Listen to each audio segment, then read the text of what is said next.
आज जो देश विकसित होने का तमगा लगाकर घूम रहे हैं, वही देश धरती के आज के हालात के लिए जिम्मेदार है।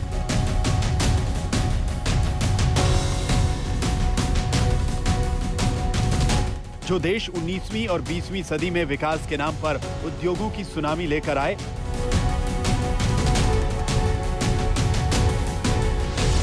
जिनकी फैक्ट्रियों से निकले धुएं ने धरती का तापमान बढ़ा दिया, वही देश जलवायु परिवर्तन पर परम ज्ञान का प्रवचन दे रहे हैं।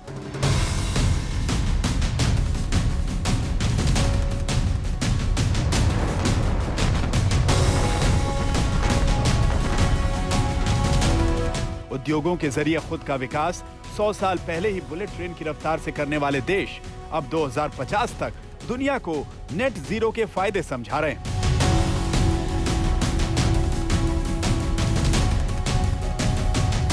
विकसित देशों की श्रेणी में खड़े होने की बारी जब विकासशील देशों की आई, तो इन्हीं अमीर देशों के ज्ञान चक्षु खुल गए हैं। यही लोग अब धरती के तापमान पर चिंता जताते नजर आ रहे हैं।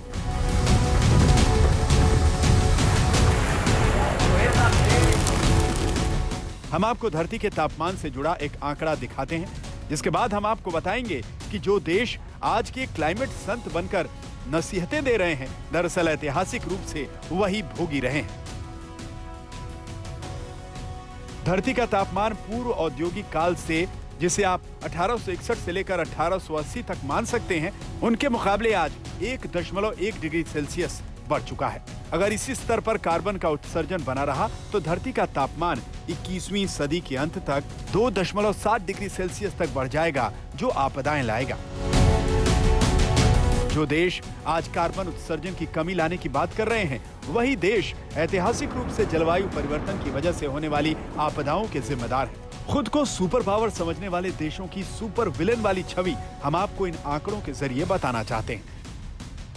मौजूदा वक्त में कार्बन उत्सर्जन के मामले में भारत तीसरे नंबर पर है। भारत की वैश्विक भागीदारी 7.2% है, जबकि आपको जानकर हैरानी होगी कि खुद को सुपर पावर समझने वाले देश अमेरिका की वैश्विक भागीदारी भारत से लगभग 2 गुनी यानी 15.2% और चीन की भागीदारी भारत से लगभग 4 गुनी यानी 27.8% है। कार्बन उत्सर्जन आज की समस्या नहीं है, जिसकी वजह से दुनिया के विकसित देश परेशान हैं। दरअसल ऐतिहासिक रूप से ये वही देश हैं जिनकी वजह से दुनिया जलवायु परिवर्तन के खतरे को झेल रही है।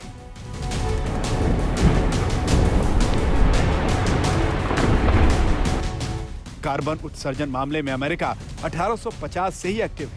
1850 से अब तक कार्बन उत्सर्जन के मामले में अमेरिका का वैश्विक योगदान 20% है। इसके बाद नंबर 2 पर चाइना है, जिसका योगदान तब से लेकर अब तक 11% है। इसके बाद 7% योगदान रूस का है, 5% ब्राजील के नाम पर है और 4% योगदान इंडोनेशिया का है।